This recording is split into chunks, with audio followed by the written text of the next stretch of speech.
News 18 India. मैं नहीं बोलूंगा, जनता समझदार, देश समझदार है, जानता है कौन पहचान पाते हैं कपड़ों से। अब रह गई बात भ्रष्टाचार की।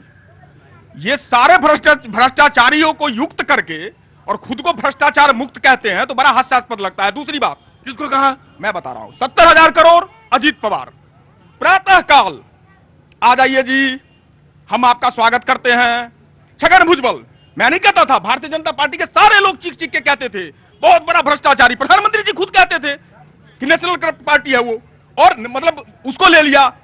और नारायण राणे हमारे साथ थे, आज मंत्री बने बैठे हैं, वो हमारे हिमंता जी। तो इसके पहले वो सब लोग सही लोग थे क्योंकि आपके साथ थे। जब आपके साथ थे तो अच्छे ही होंगे। मैं अभी आ रहा हूं। जब हमारे साथ थे तो वो भ्रष्टाचारी थे। इधर वॉशिंग मशीन से पास आउट होते ही सारे के सारे हो गए स्वच्छ।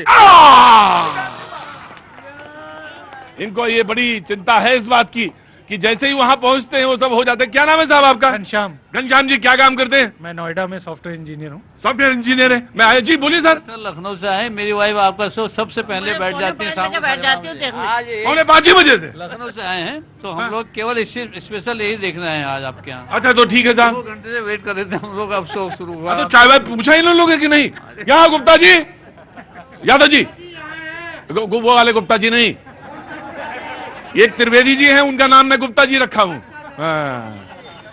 हैं वो त्रिवेदी, लेकिन बुलाता मैं गुप्ता हूं। ये धोखे में ना रहना कि मैं जातिगत गणना करवा रहा हूं यहाँ पे। चुपचाप रहो, खड़े रहो चुपचाप। अरे गुप्ता जी, यादव जी, जरा बेटा बोलो, 2 चाय। अरे सर कैसी बात कर रहे हैं? अरे नहीं, अरे ना, ये कोई प्रोग्राम, अरे ये कोई औपचारिक थोड़ी ना, 2 चाय पी के चले जाइए। यादव जी जरा बोलो जरा। हाँ जी बोलिए सर। हाँ। मैं आया बताइए। जी, क्या कह रहे थे प्रोग्राम पे? मैं ये कह रहा था कि आपका प्रोग्राम बहुत अच्छा नहीं, मेरे प्रोग्राम के मतलब ये कि जो मुद्दा रखा गया उस पर। हाँ, मुद्दे के ऊपर ये है कि वॉशिंग मशीन वाला तो मामला है ही, तो उधर अगर गंदे इधर आए गए तो साफ हो जाते हैं। कैसे हो जाते हैं? पता नहीं, कुछ मैजिक होगा। मैजिक होगा, इनका कहना है कि कुछ मैजिक होगा। हाँ। अब आ गई बात सरकार में भ्रष्टाचार की। प्रधानमंत्री जी को मैं, बहुत बड़ा मंच है ये, इस मंच से खुला चैलेंज दे रहा हूं, एक बार पीएम केयर फंड को आरटीआई के दायरे में प्रधानमंत्री ले आओ, और आपको अगर भ्रष्टाचार ना दिखे फिर आप बोल सकते हो कि भ्रष्टाचारी नहीं है। ऐसे कुछ भी बोल देना वो तो जुमलेबाजी। हाँ जी, आगे आओ जी। अभी इन्होंने कहा कि सारे भ्रष्टाचारियों को इन्होंने ले लिया, आपने आज मान लिया आपके शासन में भ्रष्टाचार होता था, इसके लिए आपको शुभकामनाएं। दूसरी बात, आपको ये कब पता चला ये भ्रष्टाचारी? अरे आप अपने लोगों को संभाल नहीं पा रहे हो, आपके लोग भाग रहे हैं और आप लगे हो बीजेपी की वॉशिंग मशीन। आपके पास वो कौन सी वॉशिंग मशीन थी जिससे जगदीश सट्टार को आपने अपने यहाँ बुला लिया था? वो कौन सी थी जो आज गठबंधन कर रहे थे, INDIA गठबंधन? अरविंद केजरीवाल जी, नीतीश जी भी आ जाओ, लालू जी भी आ जाओ, समाजवादी भी आ जाओ। और रही आज प्रधानमंत्री मोदी जी ने जो बातें कही है, आरोप मुक्त, आज 10 वर्षों में कोई आरोप नहीं लगा पाए। आपने हेमंता का नाम लिया, उससे ही आप आरोप नहीं लगा पाए। और अरे रुको, हमारे प्रधानमंत्री भ्रष्टाचार नहीं है। हमारे प्रधानमंत्री भ्रष्टाचार नहीं है, नहीं है, नहीं है, नहीं है, नहीं है। हमारे प्रधानमंत्री भ्रष्टाचार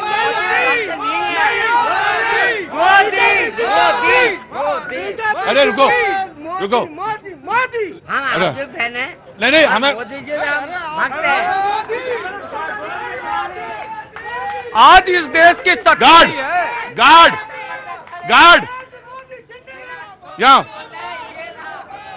यहाँ गार्ड, यहाँ आओ।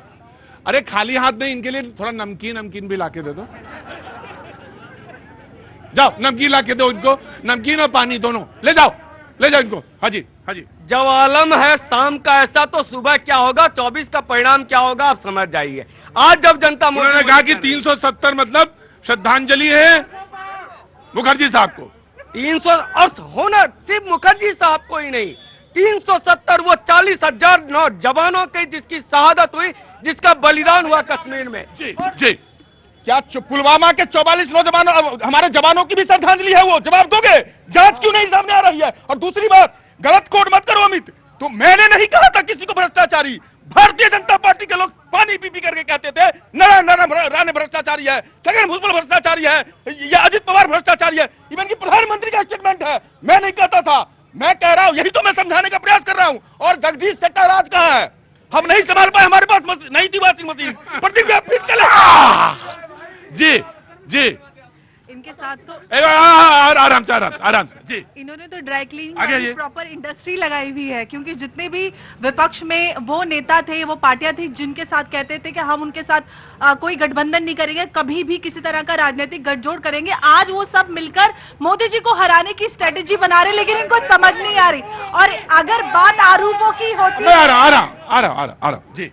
अगर इनके पास कोई भी भ्रष्टाचार का इतना सा भी शोषा होता, वो राहुल गांधी जो विदेश में जाकर भारत को बदनाम करने की साजिश करते हैं और कहते हैं कि लोकतंत्र खतरे में और भारत में सब कुछ उलट पुलट हो गया, अगर कहीं भी इनको थोड़ा सा शोषा हाथ लगा होता तो क्या इन्होंने मौका छोड़ा होता?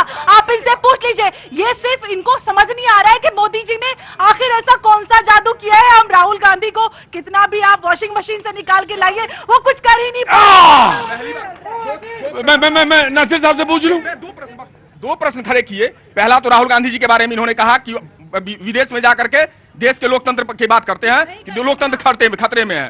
क्यों कहते पता है? जब प्रधानमंत्री जी चाइना जाकर के ये बोले ना कि उस देश में तो जन्म लेने में शर्म आती थी, आज ये हो गया, पहली बात। और दूसरा, नीतीश जी पर बोलोगी अंबर जी, है हिम्मत बोलने की? चाबी फेंक दिया, दरवाजे बंद कर दिए और आज गलबैया करके कूद रहे हो। यह चलता है क्या राजनीति में? दोहरा मापदंड है आपका, देश देख रहा है, जवाब मिलेगा। जी जी जी जी जी जी जी जी जी। सर देखिए, बीजेपी वालों के पास तो वॉशिंग मशीन है, इन्होंने तो कसाई खाना खोल रखा है। कैसी बात करते हैं आप? यहाँ आ गया, ये आ गया। और दुखद क्या है, जो राष्ट्रीय परिषद की बैठक चल रही है, इसी में ज्वाइनिंग है सबकी। और दुखद ये है, ये उन्हीं से मित्रता करते हैं। दिल्ली में इनकी राजनीतिक हत्या की आम आदमी पार्टी ने, आज इनके साथ यूपी में समाजवादी पार्टी ने, आज इनके साथ बिहार में लालू ने इनको खत्म किया, आज इनके साथ बंगाल में कम्युनिस्ट पार्टी तृणमूल ने खत्म किया, आज वो इनके साथ। अरे मालिक, ये सारी पार्टियां आपको खत्म करके ही तो आगे बढ़ी है। आपका राजनीतिक स्टैंड क्या है? आप उनके साथ ही चले गए जिन्होंने आपकी राजनीतिक जमीन खत्म कर दी। आप अरे कैसी बात कर रहे हैं आप? ये इसलिए कहते हैं कि मोदी जी को हराना है। हाँ, मोदी जी को नहीं हराना है। दिक्कत क्या है? राहुल गांधी पब्लिक प्रेशर में, फैमिली प्रेशर में पीसीएमबी के स्टूडेंट हैं, जो मंडे को मेडिकल करते हैं, ट्यूसडे को इंजीनियरिंग करते हैं, थर्सडे को वो सीए बनते हैं, वेडनेसडे को लॉयर बनते हैं, फ्राइडे को उनको नेता और आईएएस बनना है, और सैटरडे संडे को बैंकॉक में आराम करके। ये लास्ट वाला नहीं, नहीं, ये लास्ट वाला सेंटेंस नहीं, लास्ट वाला सेंटेंस नहीं, बिल्कुल नहीं, लास्ट वाला सेंटेंस मैंने नहीं लिया ना, लास्ट वाला सेंटेंस नहीं।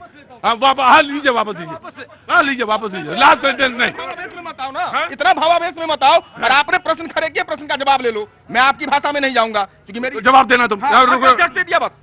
ये कह रहे थे कि सबने इनके खिलाफ गए और सबको साथ ले लिया। यही तो खूबसूरती है, कांग्रेस यही तो कहती है। मोहब्बत की दुकान हमारी यही तो है कि जिसने हमारा विरोध किया आज उसको भी गले लगा। समदर्शी हैं आप, समदर्शी। लेकिन इन्होंने क्या किया? जिसको जोड़ा उसी को तोड़ा। चिराग पासवान जी और चाचा जी में झगड़े लगा दिए। नीतीश जी पहले कह रहे थे हमारी पार्टी तोड़ रहे हैं। ये आपका सिद्धांत ही यही है, पहले तोड़ो अपना घर जोड़ो।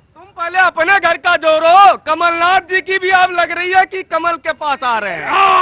और यहाँ नॉर्थ ईस्ट में हेमंत बिश्व शर्मा, यूपी में से बहुगुणा जी, अशोक चौहान जी और वो कामत साहब, ऐसा कोई राज्य नहीं जिसमें कांग्रेसी निकल नहीं रहे। क्योंकि जी मैंने सुना।